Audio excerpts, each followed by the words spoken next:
Yes, hello. After much demand, literally 2 people, I'm going to go through how to make a sourdough starter. Very simple.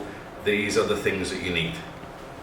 1 large jar, a measuring jug, some weighing scales, some organic flour if you can get it, if not just normal all-purpose flour, 2 apples, again organic if they can be, but not in Kuwait, a grater, and a bowl.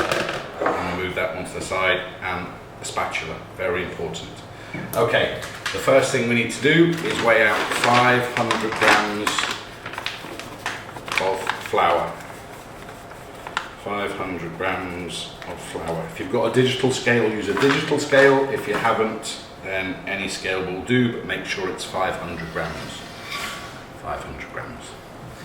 Next thing to do is to take your apples. I've got 1 green and 1 red, but it doesn't really matter. We're going to keep the skin, but we're going to remove the core. Yes, Winston, thank you for your contribution. Cut it into quarters, and then we're going to grate 2 apples into the flour.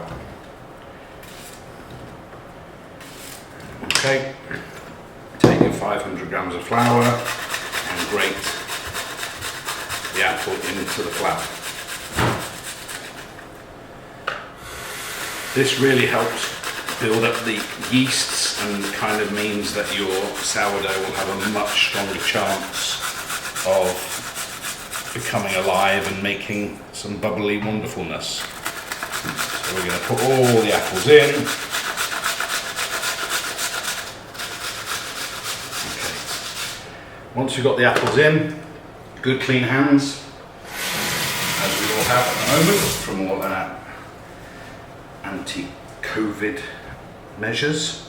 We put 375 grams of room temperature water into the flour and apple. Take off my watch, and then now you've got to get your hand in.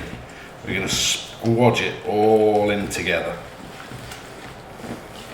Make it into a nice thick paste. Get all the apples smushed in, ready to go. Okay, so it looks like that. It's kind of a bit thick and a bit sticky and a bit wet. You want to get the apple all into there. Okay, next thing to do is take your clean jar and splodge the starter into the jar. Get it all in. Use your hands. Don't be scared to get it all into the jar. Okay. Wash my hands.